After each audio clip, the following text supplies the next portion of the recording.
What do you think was the significance, just your wrestling ability to manage to keep him on the ground for such long periods of time? Thanks for the question, Kevin. Well, yeah, that's what turned out to be. That wasn't how I saw the fight going. In fact, it was quite the opposite. I worked out with him 5 years ago. He came up and stayed in Portland for a week. We worked out every day, and I didn't take him down once. I was very frustrated. I would go home after practices, and I'd come in the next day ready to go, and he'd out-wrestle me again. So I did not think the fight was going to go that way, but to answer your question, yeah, that's what the difference was being able to maintain top position, but that just came as a surprise, and I rolled with it as it happened. Chael, could you walk us through what you were thinking during that guillotine choke? That guillotine choke was miserable. It was a miserable experience, as was that entire fight. I'm so happy it's over. My last year with this company, I've never come out of the ring and been proud of myself. I've just been relieved. Oh, thank God I don't have to fight Dan Miller again. Oh, thank God Okami's done. Thank God I don't have to fight Mark again. So during the guillotine choke, I didn't know. I thought I was going to pass out possibly. I was hoping I won it. I was not going to tap, but there was a point there I was pretty sure the tables were getting turned, but fortunately I found a way out of it. It looked like a pretty hard shot. What kept you going after that?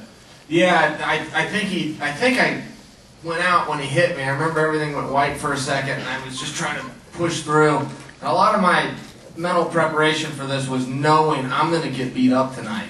I just got to make sure I beat him up worse. So there was a lot of things that went really bad in that fight in terms of me sustaining damage, but I really went in there with a mental mindset. Take what he gives you, just make sure you give back.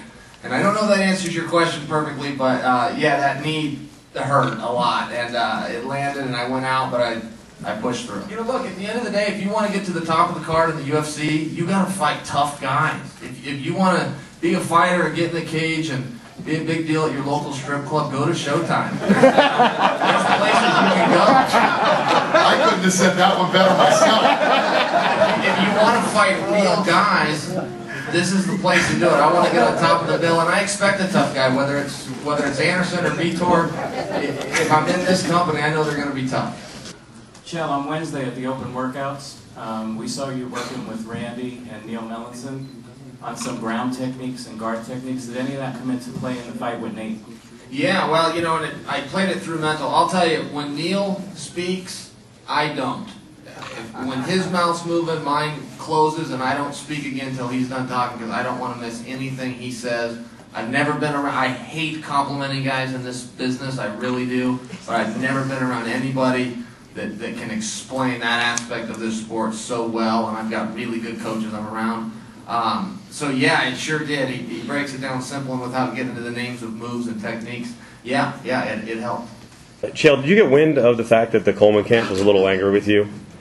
Did I get wind? No, well, I've known those guys for a long time. I didn't get wind of it, but I mean, it's to be expected. What am I going to do if they put something in print? There it is, and then it's a small world. You got to go see a guy after you say something about him. So, but look, that's the way it goes. I'd do it again. I'd walk into traffic with Randy. I've been with him for a long time, so I offer no apologies.